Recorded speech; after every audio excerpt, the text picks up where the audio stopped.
까불인데요.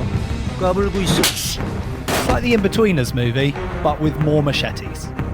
It's something different of just someone who can really punch someone really fucking hard. It was great. 개새끼네 진짜. 불렀냐? 아닙니다.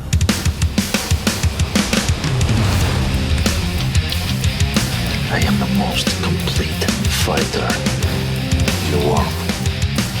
Yippee-ki-yay, motherfucker. You can call it the art of fighting without fighting. Stick around. Some motherfuckers are always trying to ice skate uphill. Dodge this. Welcome to episode 17. Got the number right this time, double checked it on the Google Doc. Episode 17 of Dodge This Action Movies Unleashed. My name is Simon Fielder. I'm talking into a microphone in a room in Amsterdam. And ordinarily, I am joined across the pond, as is not officially called, a tiny pond. It's like it's a body of water. It's called the Channel. Across the Channel in London by my good friend Matthew Heighton, who once again has absolutely fucked us off for no reason.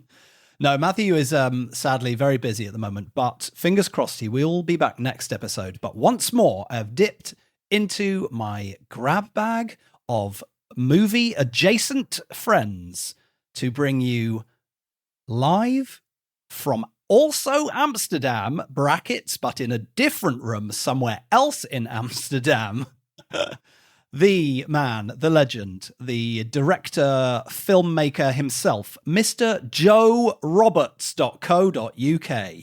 Hello. Puntanel. I think I am, officially. Oh. Mm-hmm. Have you rebranded as Puntanel now? I thought I might go dot and L. Yeah. No, I think I'm .com. Very nice. I spent a bit more money and just went .com across all of it. But hello, thank you. Thank you very much for having me. Welcome, Joe.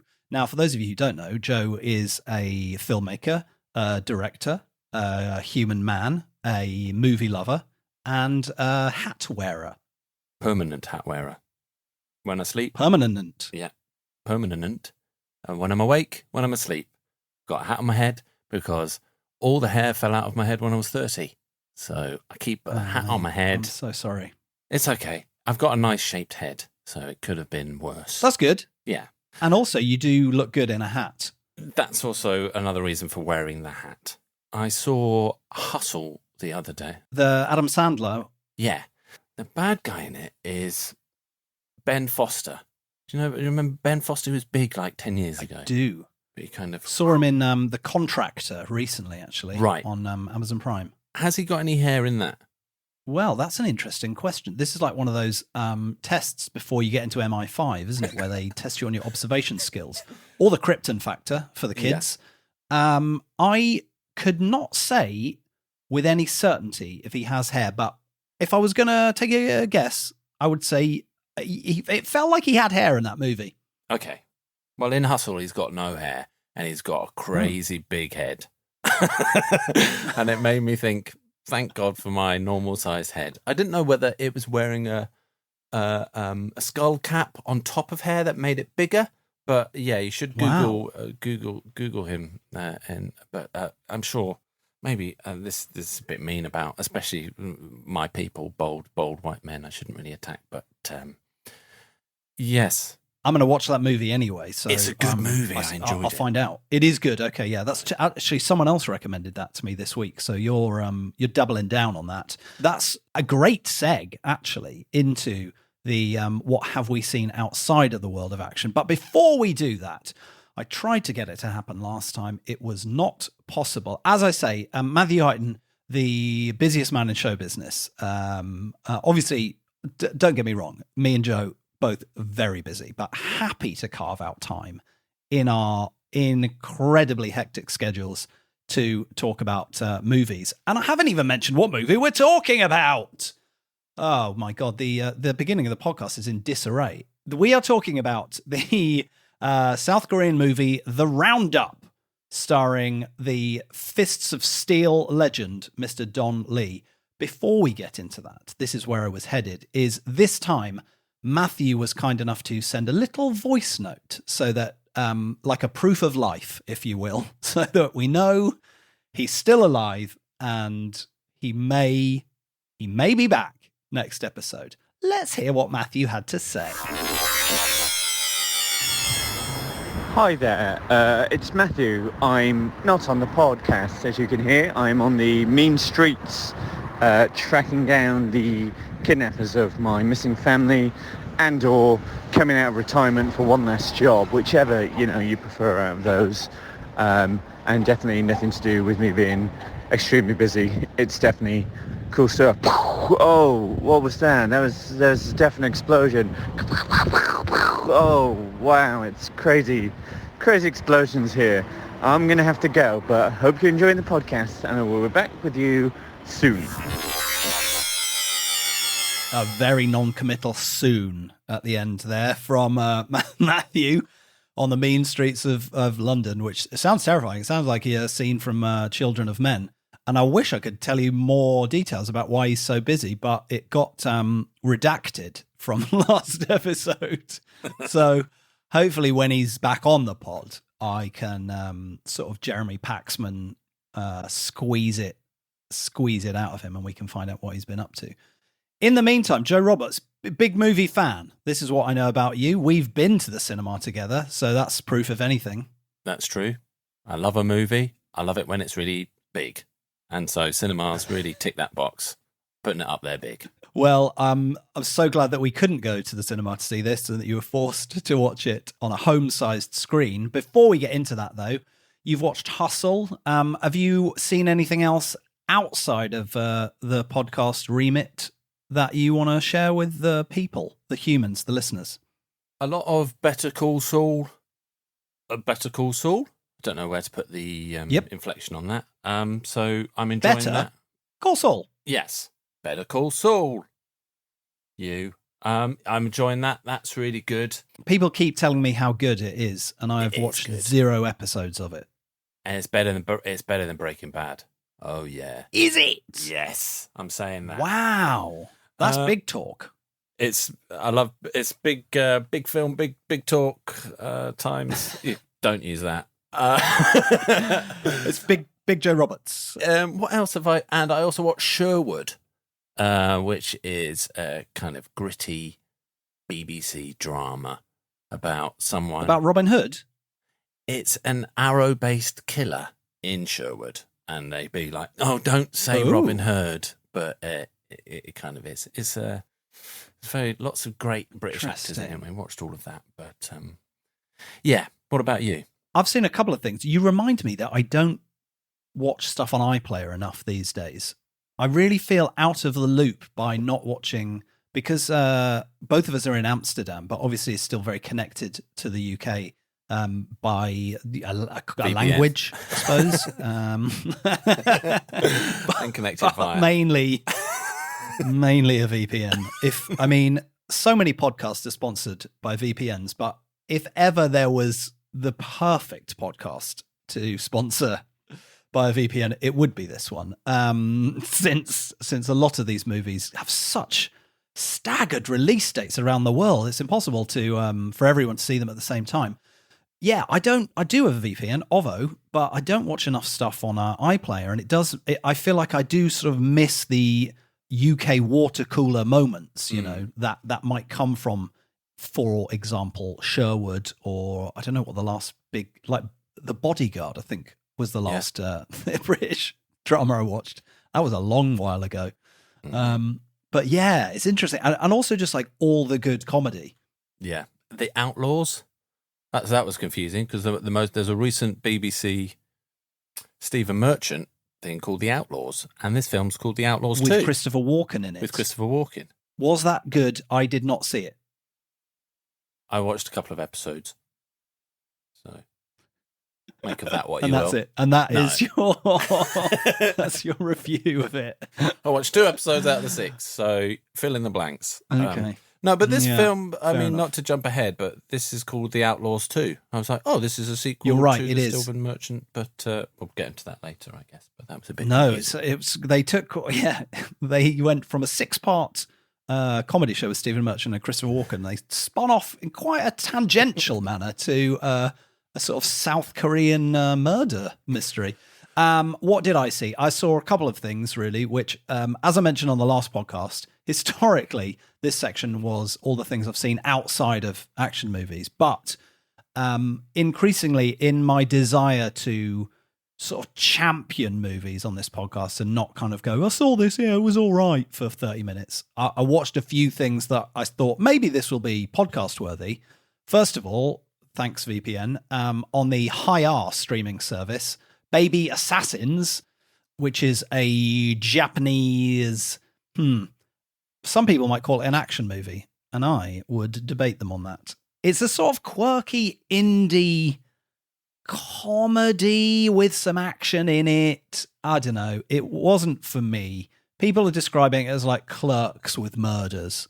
It's about these two teenagers who also happen to be assassins. And so they're just doing teenage stuff. They're sort of just largely being annoying is why I didn't love it. But it does have a couple of bits of action in it. And those bits of action are coordinated by the same guy who did the action in the Japanese movie Hydra, which, if you haven't seen, is also kind of a low-key indie movie, but it features in two incredible fight scenes. Okay. And there's a fight scene at the end of Baby Assassins that is very good and makes me just want that guy to direct or be involved in more movies, because like when that kicks off, you're like, okay, this is really good, but it is prefaced with about 70 minutes of, sort of, I don't know how you would, like Japanese culture starter kit sort of stuff, like a lot of slightly comic booky, slightly manga-y vibes, slightly sort of over the top characters. It didn't work for me anyway. That's all I'll have to say. Sadly, it won't be getting its own full episode. Also, I watched The Witch Part 1 Subversion, because The Witch Part 2 has just come out, and I was like, oh, what's this all about? And people were saying The Witch Part 1 is very good. That I did enjoy a great deal and was almost tempted to do an episode about it, but I felt like the roundup is a little bit more in the wheelhouse of this pod. Did you get a chance to watch The Witch Part 1, Joe? No, but it's on my list. It looked really good. It was right up my street in terms of, would you say it's like slightly sci-fi? I would say it's very sci-fi, yes. Okay. It's a very good movie of two halves, I would say. It sort of has one tone in the first half and then a very different tone in the second half. It reminded me of Parasite in that regard, in that there's like that point in Parasite where the switch gets flipped. Yeah. A similar, not similar like story-wise, but there is a point in this movie where you go, it's this kind of movie. Very enjoyable, and a solid like final 20 minutes of really good action in it, and definitely worth a watch. Highly recommended. It's on my list, and I like you say, The Witch 2 is already lined up as well, so might do them back to back. Hello, I'm excited to find out what happens. No spoilers, but The Witch Part 1 from 2018, I want to say. Mm-hmm. Worth digging out. It's on a bunch of the streaming services. Good luck. This podcast is not sponsored by a VPN, sadly. All right, let's have a look at some trailers. Welcome to the party, pal. Well, in recent months, we have had an absolute bevy of trailers, I suspect all leading up to the summer. And now that it is the summer, it's a little bit quieter in the old trailer park. However, one big boy has hit the streets this week. It was unleashed at Comic-Con. It is the first look, a teaser trailer, if you will, for John Wick 4. Joe, tell me about your relationship with John Wick. First John Wick was incredible. I remember seeing it, not knowing much, and just being blown away by it. But I think a lot of people felt like that as well. They were just like, what is this? And it was the best. It was one of the first action movies that I'd seen in a long time that tickled me in a way that I haven't been tickled since I was 12. And I was watching Jean-Claude Van Damme. It was one of those kind of ticklings. You gotta love a good tickle. Especially by an action film. And yeah, love the first one. Saw the second one in the cinema. and it was too loud. That's what I remember about the second one. And I didn't see the third one, boy. unfortunately. Yeah. What about you? You haven't seen the third one? Sorry. You got some work to do, my friend. I felt it was going in a way that I didn't want it to. Interesting. What about you? The first one sort of came out of nowhere, didn't it? And it blew everyone's dicks off, or not dicks, whatever you've got. It lent into a lot of the stuff that I already loved in action movies. It was made by people that love action movies, and it was performed by Keanu and co. And the boy puts the work in. We've seen him in The Matrix. We've seen him on those gun range training videos. He's not mucking about. I thought 2 was great. I'm pretty sure I must have seen 2 in the cinema. I'm sure I loved it. And I saw 3 here. I do remember seeing 3 here in Amsterdam on my own one afternoon. And just having a whale of a time. You've got to watch it, Joe. Okay. It's so good. Just the first scene sort of sets it out. There's just this great fight scene where there's a lot of glass and pointy things. And you're just like, yep. They know what this is and they know how to deliver. And they just keep upping the ante and upping the ante. And it's got Mark Dacascos in it, who, if you're a fan of 90s action cinema, you're a fan of Mark Dacascos. So 4, they've got the template. I think they're just going to do it again. They're like, what haven't we done? They've got Donnie Yen in this one. I don't know about you, but when I was watching the trailer, I was sat on my own in my house and I just went, Donnie! Out loud. So excited. Donnie Yen with a sword. Scott Adkins is also in this. Didn't spot him in the trailer, but he is, I want to call him friend of the show, Scott Adkins. Don't know him personally. He's never been on the show, but big fan of his work and him repping he's the sort of exact embodiment of this podcast, like underappreciated and British. I got really high hopes for John Wick 4. I think there was a couple of bits in 3 where quite near the end where Keanu takes on Yayan and Sesep, the 2 baddies from the 2 Raid movies, and you're a little bit like, I think this does feel like they're pulling their punches or like. So I hope there's some balance in this one, or that he gets a sidekick, someone who is like a double hard martial artist to kind of help him out a little bit. Because fair play to Keanu, he really does put the work in, but he's not getting any younger. But this one has Lawrence Fishburne in. That was when you went Donnie Yen, when Fishburne turned up, I was like, Fishburne, because I wanted that in The Matrix 4, and he wasn't in it. They had different, and so I feel like they're going, oh, we can, bring a little bit of that Matrix magic over to the Wick franchise, the Wick world, as they call it. Well, that is where your John Wick 3 gap is letting you down, because he is also in John Wick 3. Yeah, okay. So if you needed any more reasons to watch it, I've got to watch it then. I thought Fishburne was. You've got to watch John Wick 3 instead of Matrix Resurrections, I think, is the answer. Too late. I have watched Matrix Resurrections, so yeah, you could have told me. Too. You should have. Sorry. Should have listened to the pod. I didn't love it. I was pretty explicit about that at the time. Did yeah? No, there were warnings everywhere. So yeah. John Wick 4, I think, if you're not excited about John Wick 4, what are you doing listening to this podcast? And it's got Skarsgård in. It's got the Pennywise, wonky-eyed Pennywise. So I like him a lot. I love a Skarsgård. They're everywhere. There's loads of them. There are a lot of them about, aren't there? Mm-hmm. And they keep turning up I in imagine movies. in Sweden there's probably a lot more of them. Is it quite a common name? I don't know. What does it mean? Skarsgård. It's like, Martinsdottir, or one of those very kind of, it feels very native to that part of the world. Yeah. Like an old fashioned name that means something, like it's the something guards. The scars. Yeah. Oh dear. The I don't like think a lot of Fletcher. people in Sweden listen to this, so we should be okay. Yeah, I'm sure it does mean something, but I saw a family portrait headed up by the head of Skarsgård, the King Daddy from Dune. What's his name? Oh, Chief Scars.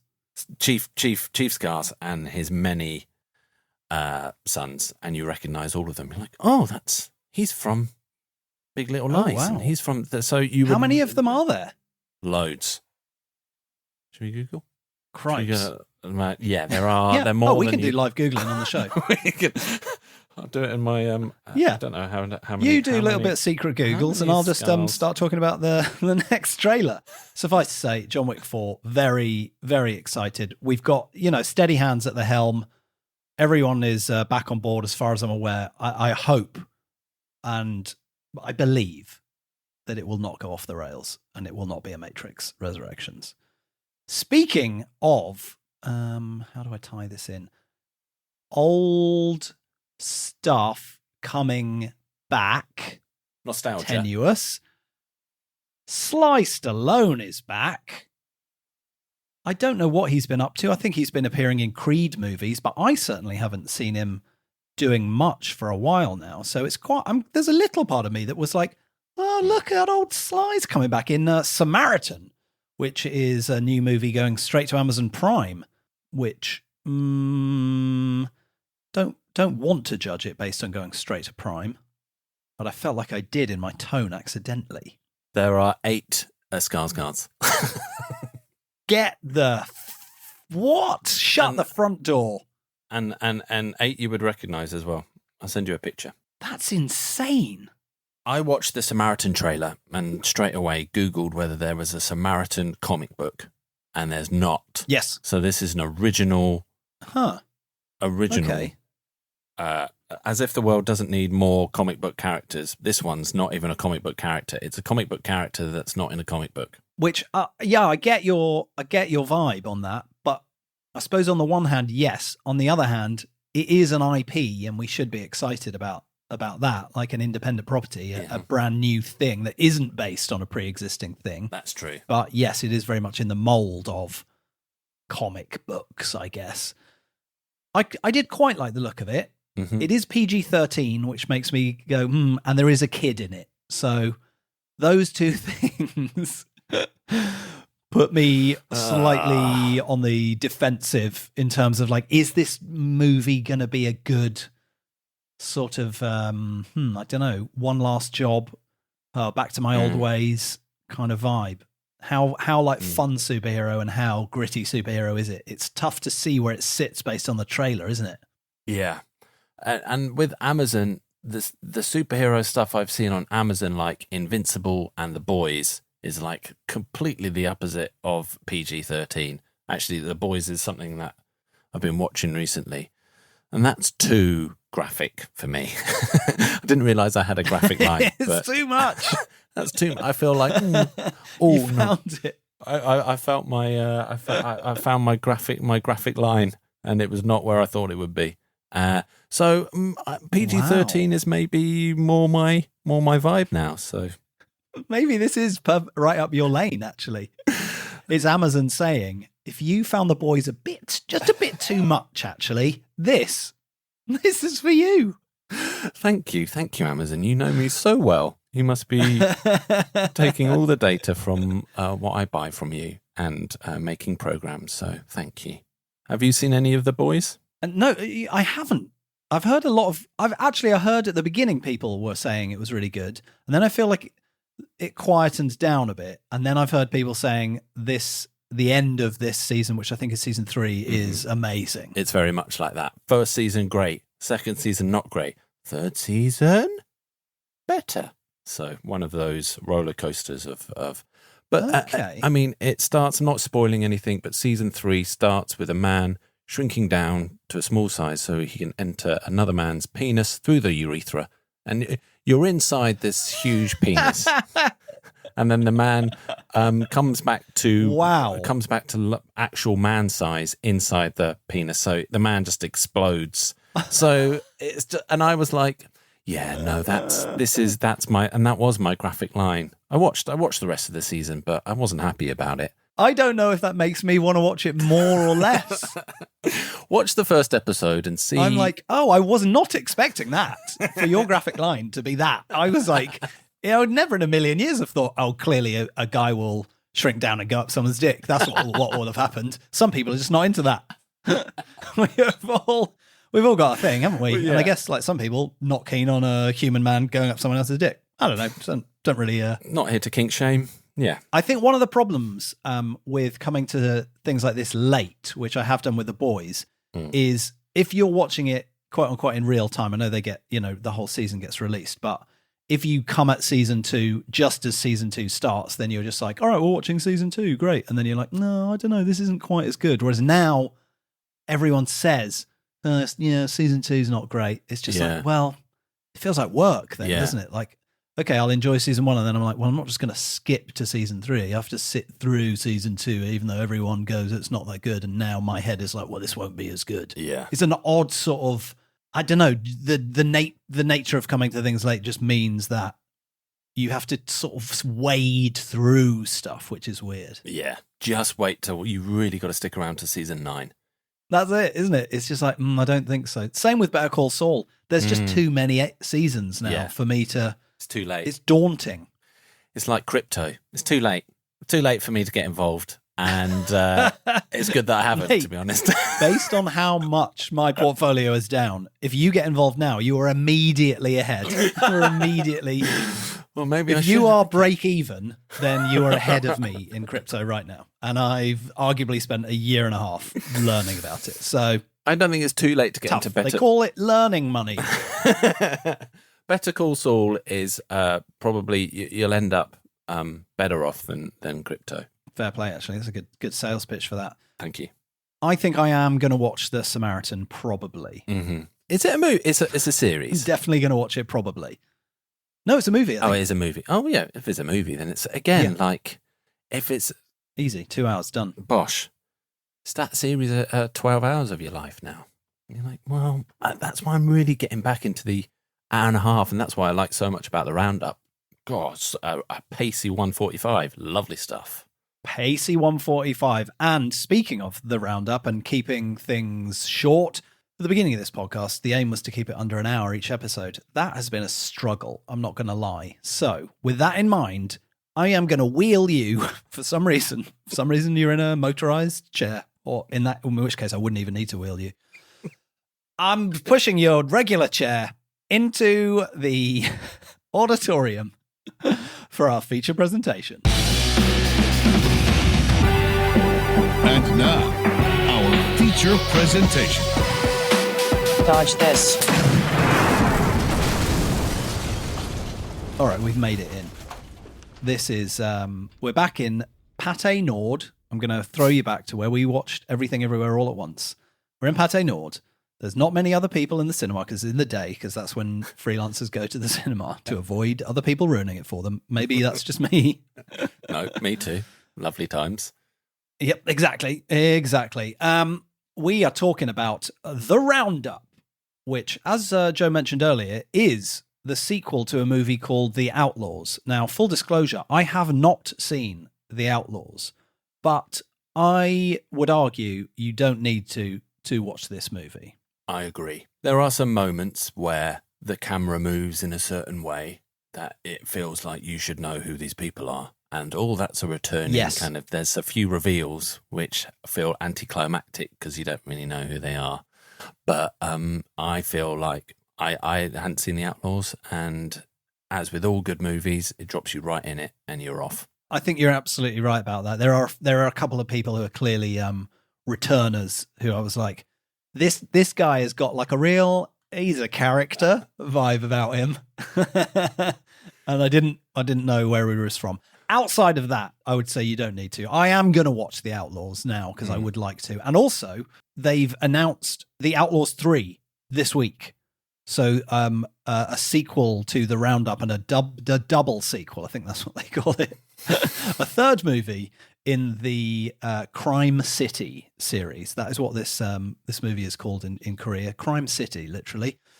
So it is a 2022 movie from South Korea, directed by Lee Sang-yong, who I have not seen the other movies he has done. The first one of which is The Roundup. The second one of which is Fourth Period Mystery. He was also a producer on The Good, The Bad and The Weird, another classic Korean movie, which I have not seen. I'm sorry, listeners. This one is how would you describe it? I would describe it as a detective thriller. Yes. A buddy cop. It feels quite buddy cop action thriller. There's thrillings in there, and it feels tense. So it is a thriller.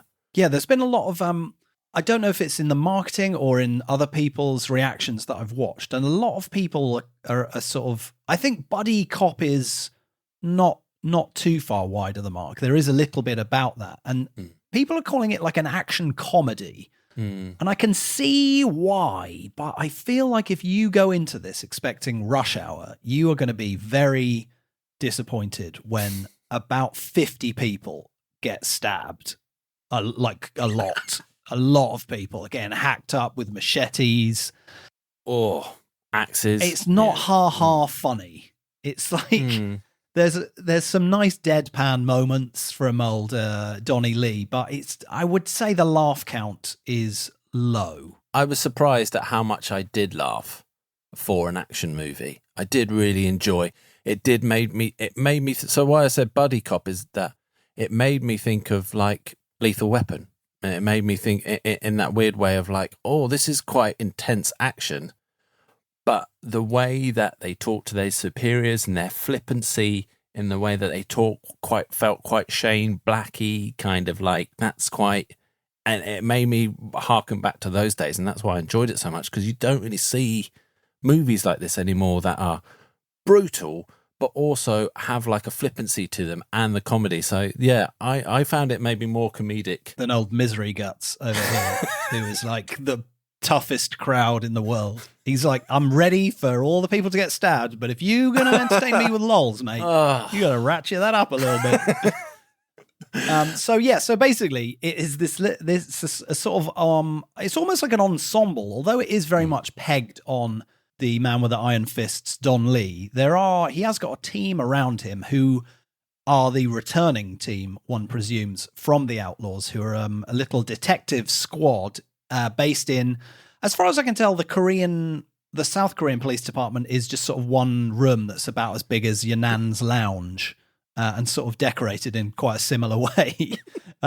You never kind of get that grand, like waltzing through the glass-fronted police station vibe. They're always just in this little, maybe this is explained in the Outlaws and we're going to sound like absolute dimwits, but it looks like they've been relegated to the X-Files room to do their detecting. Yeah, it feels like they're the misfits who, again, we're probably placing this in the wrong context, but they seem outside of the law, which is interesting because they also have to go to a territory where they're outside of their jurisdiction as well. So yeah, it was just one room, wasn't it? Yeah.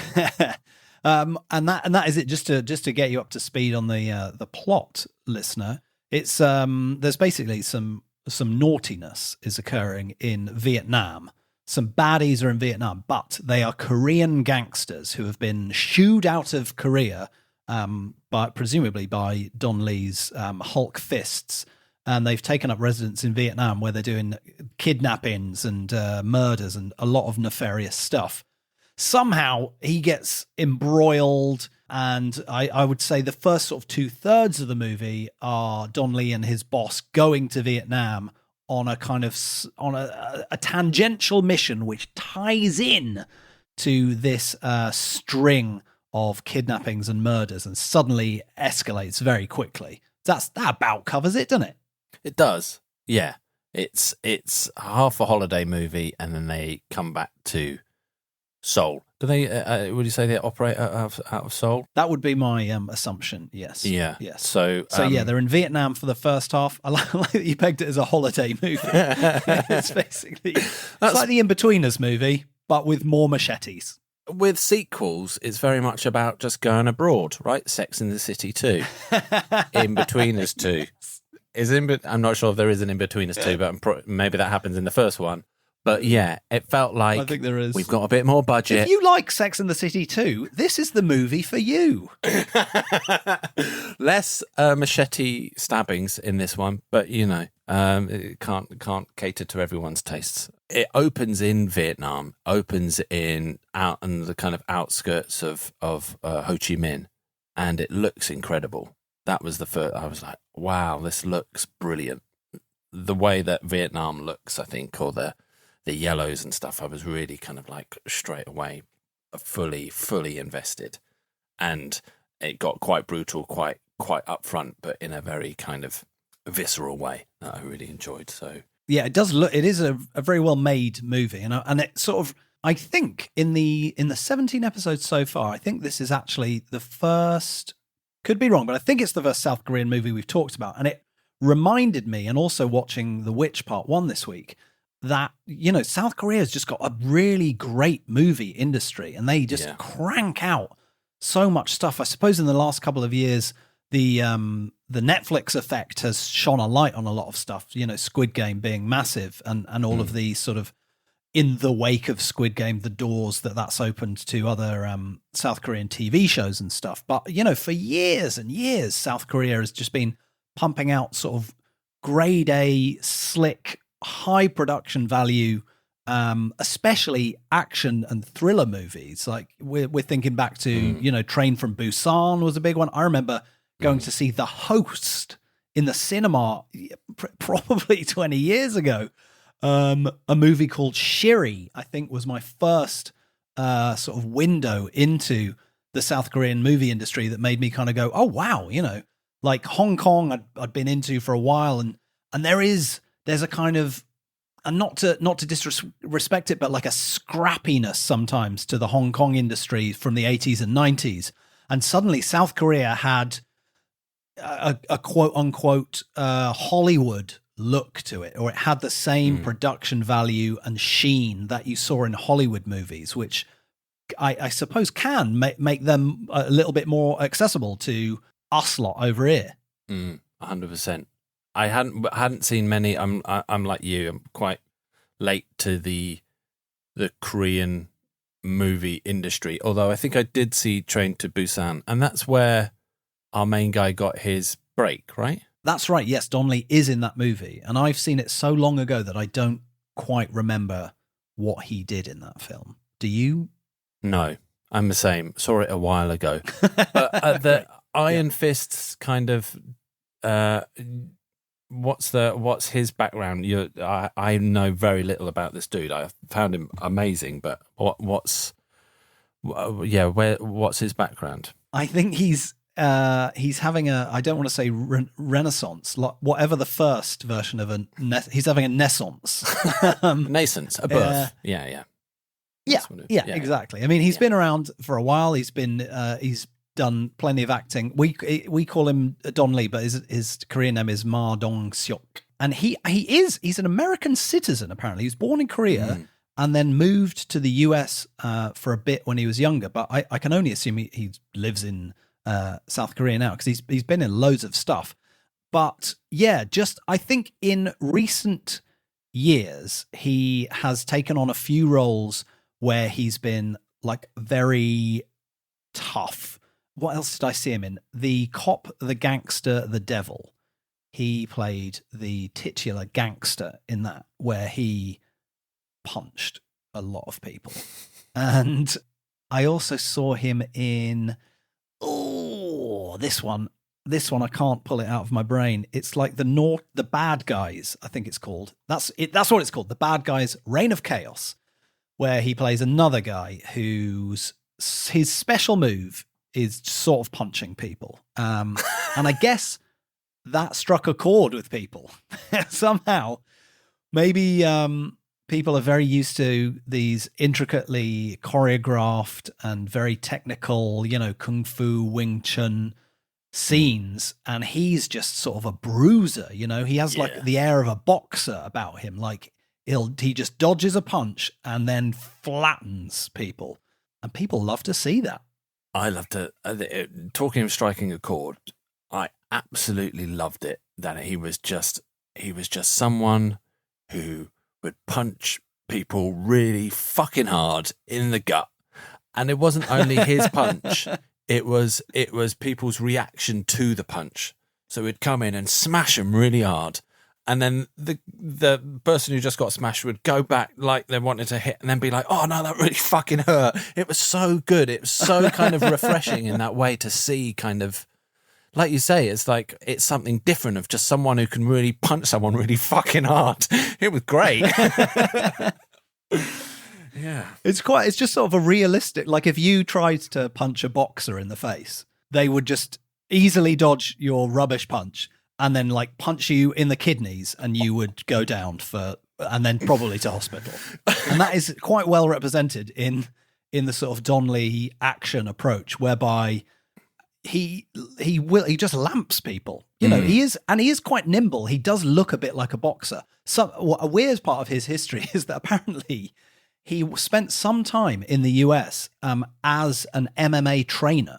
So I guess he has a background in fight stuff, and you can see that in the way he looks like he does know how to punch someone really hard. He does a really good impression. If he was an MMA, that would be great. I would pay a lot of money just to see big iron fists, Donnie come in and just crack someone really hard in the kidneys, like you say, and then be like, oh, fuck no, and tap out straight away because it looks like it really hurts. That's it. Yeah, it's sort of like when Tony Jaa bowls up for the first time in Ong Bak, and just clobbers a guy with one kick or elbow or knee, and they go down, and you're like, oh, this guy is double hard.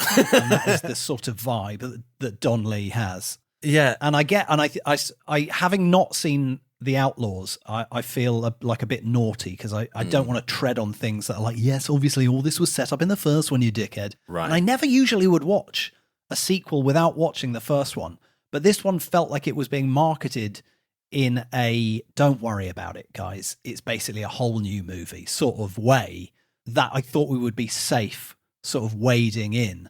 And but even his entrance in this movie has that sort of like cowboy vibe where it's like there's a knife wielding guy in a shop and the police are there and like, what can we do? Oh no, what's going to happen? And then there's that sort of like moment where you just see him walking from behind. He's got quite a stocky big frame. Yeah. And it's that sort of like hero entrance that I've talked about endlessly watching Indian movies recently, but this really nailed where you're just like, well, I don't technically know who this guy is yet, but I think he's going to have a solution for this. It's so lovely. And he just walks into that shop where the guy's wielding a knife. And that will be the theme throughout this film, that he'll walk into places where everyone's got a fuck ton of knives and he'll just punch them really fucking hard and it'll be great. It was really, really refreshing. But there is a kind of like a groundedness to the action, which was really nice in terms of like you say, with the punching and with the knives. I haven't seen that many action movies where knives are so forefront, but it's such a visceral weapon. It's such an intense and up close way of hurting someone that it feels really immediate and really kind of grounded and realistic. And so it works really well that this guy just punches people really hard as well, and the reactions to being punched really hard are really grounded as well. It gave it like a real nice authenticity, and that sounds weird to put it in action movie kind of, it feels real, but it felt real. Yeah, and I think there's a time and a place for that, isn't there? Like, I love people attached to wires or doing flying kicks and somersaults and stuff, but yes, it does have a groundedness that I think you don't necessarily always get or want, I would say, in action movies. You look back at a Lethal Weapon or American action movies from the 80s and 90s now, and it is that wide shot of two people sort of punching each other and taking turns. And I think we've kind of advanced past that, and we've had these doors opened by movies like John Wick. So even the sort of the great unwashed who don't wallow in action films every couple of weeks and then talk about them like they're high art. But people who haven't grown up on Hong Kong cinema and martial arts movies, who aren't trained in the visuals of excellently choreographed stuff, now have a little bit more of an understanding about how that stuff works on screen, especially, and be like, wow, actually, you know, this is great. So it is sort of a change. And I think it does tread that balance quite nicely of being slickly choreographed, but also not a massive hand-to-hand bout with people fly kicking each other. More of a, well, that guy's got a knife and that guy is going to take it off him and then punch him pretty squarely in the solar plexus. Yeah. I will say this. If you are averse to a lot of stabbings, South Korean cinema is maybe not where you should start. Let's put it that way. There is a tendency, I would say, in action movies from that part of the world to be very stabby. And I think it's because there's no guns there. But there's also no guns in the UK, and actually the UK is quite stabby. So maybe I've made my own point. Yeah. It was nice not to see so many guns, though, in having watched that John Wick trailer. And obviously John Wick is a different monster, but it made me think about people shooting someone with a gun is quite removed. It's like using like a drone strike. In terms of killing someone, you can do it from quite far away, miles away if you're a sniper, even further if you're a drone strike operator. But knives, you've got to be close. You've got to be seeing the whites of their eyes. But there's a lot of stabbing, like you say, a lot of machetes. There's an axe. There's a lot of kind of it comes out of nowhere, and at the start at least, as good as the good guy is with Donnie, I feel the bad guy's brilliant in this. So good in terms of being scary. He's so bad. Yeah, he's bad.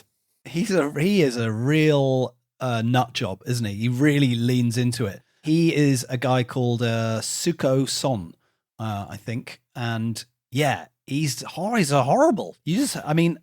Sometimes I forget that that is good acting. It's when you really hate the bad guy.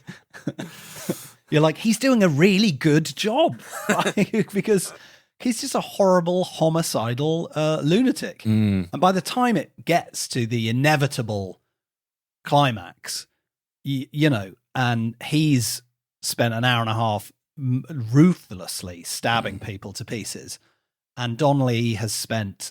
I will say this, not the entirety of... He doesn't punch people for the whole movie. No. There's quite big bits where they're just being detectives and they're finding out stuff. When he does the punch-in, you're like, don't mess about with this guy. So when it gets to the end, you're like, if these two do not face off, I am going to be livid. And thankfully, the filmmakers, they know what we're there for. And Donnelly gets to, unsurprisingly, punch his head in a bit through a window. Oh, well, let's not no spoilers, but he put it, like you say, he doesn't punch people a lot, but when he does, he really does. He punches them once, and then that's game over. He must punch people. I think there's 6 punches, maybe 7 punches he throws in this, maybe. But fucking hell, they are legit. It's true. It's like he's been charging up, like his special move, like in a video game. So you have to wait like 20 minutes, and then somebody will be like, "Oh, come on, mate," and he's like, "Power punch." And also the soundtrack is like, they soundtrack every one of his punches like a thunderstorm, and there's even a bit of like camera shake sort of added on in post, I think. So it looks like a Hulk smash a lot of the time. It's really well done, and the reactions to the being punched are so good, because they get back up and then they're like, oh no, fuck, like that. It's so I absolutely loved it in terms of, like you're saying, it's the camera and the sound and the reactions. It's filmmaking. It's all of these things coming together as one to make a really believable hard punch, because it's not easy to do in film. Look like you can punch someone really hard, but he does it really well. They do it really well, the filmmakers as well. Yeah, and not to sell this movie as just a bloke punching a bloke for an hour and 45 minutes. I think it works very nicely as a sort of I don't want to call it a procedural so much, but as a sort of cops and not robbers, but like what do you call it? Like a cat and mouse thriller, I suppose is what you would call it, isn't it? You know, they go to Vietnam to try and get this bad guy, and no spoilers, but like then they end up back in Seoul, and then the last 30 minutes is sort of like quite a tense sort of chase thing. Like there's like a car, they're chasing in cars, and then they get out of the cars, and the whole, I would say that final, I guess it's the final act, like the last 30 minutes is the tension really ratchets up, and the pace just goes really nicely, and that really reeled me in after the first sort of hour. Is like has those roller coaster moments of high tension, and then kind of chills out a bit where they're doing the investigating, and then when it gets to the end, they're like, let's turn this up. And I think it's like a really solid cinematic finale in that regard. Definitely. I felt the storytelling was really, it wasn't nuts and bolts, but all the motives were really clear. There's one bit where the bad guy is like, you've taken my money. If you don't return my money, I'm coming to Korea. Bang! And he's off to Korea. But it doesn't feel nuts and boltsy in that way, although the way I've explained it sounds very nuts and boltsy. and the way they go back and forth with the finale, and it all makes it's really clear, and it all makes sense, but it also like there's some meta thinking as well. I really enjoyed the way it was put together. I thought it was really, really clever. Yeah, it has the ability to be surprising. It's not just one of the Matthew Heighton's 5 action movie storylines TM. It's not, you killed my family, I will avenge you. You know, it's you think, oh, he's just going to go to Vietnam, he's going to track down the bad guy, they're going to have a fight. But there's lots of nice little diversions, and like, oh, this has happened, and then there's like a little sort of twist, and they're like, it's like it's a solid story, well executed. There wasn't any stuff in it that made me go, what? Why? No. Yeah. Which can fully take you out of a movie, I think. And there were a few different characters who had different intentions, and there weren't any good. There were some nice kind of not good guys, not bad guys, but people who were there for the money. It was gangsters fighting amongst gangsters, but there was honor amongst them. There's a great head of the gangster's wife, and she has a really kind of prominent role that's not just kind of like, she's really good as well, and they've all got intentions, and it's quite clear. And I really liked how it wasn't just a cat and a mouse, but it was kind of other people involved in it, and it felt quite truthful as well. There's a dog and a rabbit, and a cow, a horse, and a cow, of course. I don't know which character is which in all of those, but to absolutely shit on your it's not just a cat and a mouse analogy.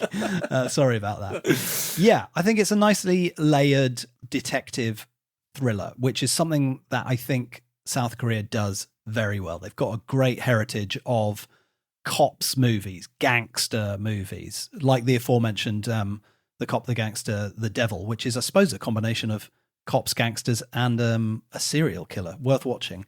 And yeah, high production values. The action is solid. Don Lee is very likable, which is sort of odd in that he is basically a sort of policeman with a penchant for violence, for like roughing up suspects. Like, I guess we're just sort of at ease with that in the action movie world these days.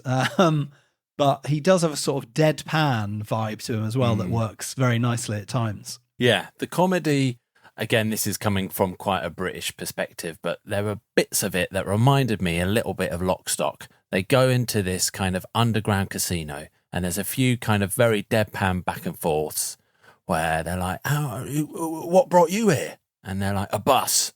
and there's a guy called Cheeky. He's like, There is a guy called Cheeky. and it made me feel like it was quite snatch, quite lock stock, where he's like, you're cheeky, bang, don't be cheeky. It felt like in that way of like, it felt like quite lock stocky. And I was like, this is great. And like in that comedy, very much like, yeah, don't fuck about, bush bash bosh.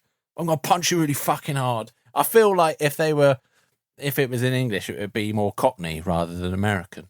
But that's probably quite heavily slanted. But it made me feel that way. I love those two films. I think Lock, Stock and Snatch are great because of the tone they're going against. That again, there's visceral bits in it and there's really violent bits in it. And I feel like comedy like that, juxtaposed with like fucking a machete in the collarbone, works quite well. Yeah, you're right. You're right. It's odd that as I look back on it in the windows of my mind, those bits seem funnier now that I think back to them. But at the time, I think I was just like, he's in a casino and there's people mouthing off. Somebody is getting punched. And maybe I wasn't tuned in.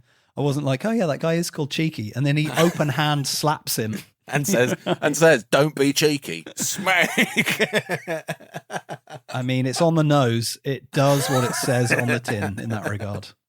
It made me, so I, again, haven't seen a lot of Korean action movies. I hadn't seen that many knife action movies. And I Googled knife-based action movies. And the first option that came up was Crocodile Dundee. The original knife-based action movie. That is extraordinary. Well, you've got a treasure trove of Korean action movies, starting with the likes of Man from Nowhere. I would think people would point you to straight away, which is one of the classic action movie tropes of retired hitman comes out of retirement. It's the sort of probably your predecessors to John Wick, if you want to sell it to the masses in that way. But again, very stabby. I don't know where your line is with stabby. If someone is getting stabbed in the dick, I guess you're probably not going to want to see that. I don't know. Maybe I might be okay with it. I really have to see. It's really a try and buy situation. I just won't know until it happens. I'm going to let you Google it because I'm not typing that into the search engine. Other knife-based, again, very Western stuff that came to mind. John Wick 2, there's a good hit when Keanu fights Common. That's probably not using the right parlance, but yeah, that's a great scene. That's a good knifey scene. The second raid, I think there's knives. There's a good knife, kind of like. It's like almost like a cheese knife. No, it's like a half moon knife that he has in that. That's right. Yes, I can't remember what that knife is called, but it's the Silat special knife thing. Yeah, that's one of the absolute greats of modern cinema. The finale of the Raid 2. Yeah, so there's a lot out there. There's a lot of knife stuff. Eastern, and the other one was Eastern Promises. Again, but there's knifey, but that's David Cronenberg kind of body horror knifey. That is again the visceralness of knives going into flesh, and there's plenty of it in this, even axes and stuff. There was a bit of it in just to call back to the John Wick 4 trailer, a lovely axe throw right to the bonce in that. Oh yeah, that was absolutely textbook, wasn't it? That was great. If you like that, the beginning of John Wick 3 is basically people throwing knives at each other. No spoilers. I feel Put bad. it on the list, mate. It's so on the list. And what was the other Korean one that you said I should Man from Nowhere. I should probably listen to this. Yeah. God, whatever you do, don't listen back to this podcast. I would say that is a really good gateway into Korean action thrillers. But there's a whole lot of them. I'd say once you've seen that'll see how you land. That'll open up a treasure trove for you. But I'm glad you enjoyed the roundup, and I absolutely did enjoy it. So I'm excited to go back and watch The Outlaws 1. As little bugbear of mine is when people put 1 on the end of the first movie in a series. If it was Die Hard 2, I would have said Die Hard 2. It's Die Hard. Also delighted that the Roundup 2 / Outlaws 3 has been announced, and maybe in a year to 2 years' time, we can visit it on the podcast. Outlaws 2, the Roundup, has been sold to, as far as I'm aware, 130 countries in the world. I didn't know there were that many countries in the world. I don't think I can name all of them, that's for sure.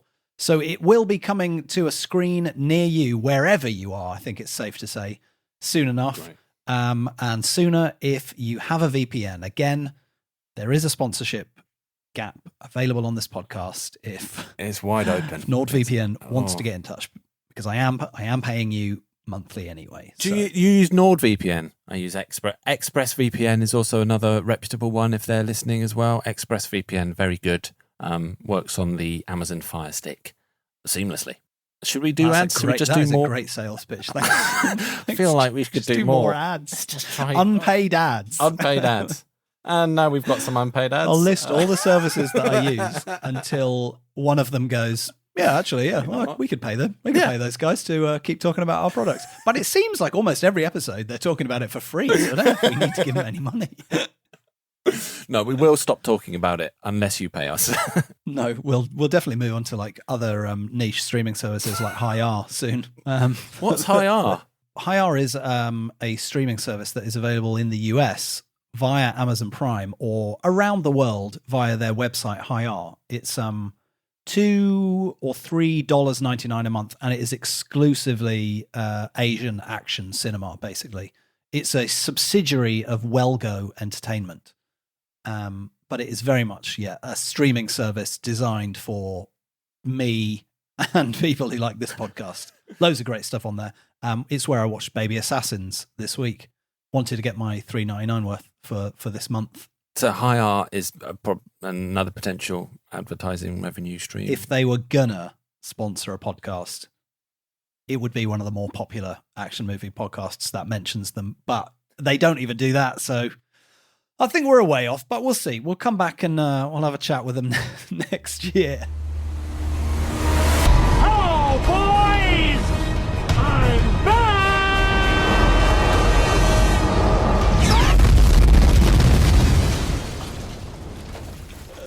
In the meantime, Joe, we got to wrap this up. Thank you so much for stepping into Matt Heighton's britches. Glad you enjoyed the movie. If people want to find out more about Joe Roberts and what he is as a human, as a director, and as a filmmaker, where can they do that? You can go to my website, which is iamjoeroberts.com, or email me at yes@iamjoeroberts.com. I felt saying joe@iamjoeroberts.com was too much of a tautology, so I went with the yes. I am. Should I give out my email? It's too late anyway. Email me. It seems like quite a bold move to give out your email on the podcast. Also on 0648. Fuck it. Joe just wants to my talk address to people. as well. He's just give him a call. Pop round. You can have a cup of tea. He's got a lovely shed. Oh, it's great. Internet connection's not so good, but we will improve that with a physical Ethernet cable, which I do have, but not plugged in. Thank you so much, Joe, for joining us. As ever, you can get in touch with me via all your favourite social networks at Simon Fielder. My website is simonfielder.com. If you want to email me, you can probably work it out. My phone number is not listed. I will catch you in 2 weeks' time. I've got your phone number. I'll tell people. Now I've got to fade him out. This is when I've got to fade him out. It's absolutely perfect. So Joe reads out my passport number, social security live on the podcast.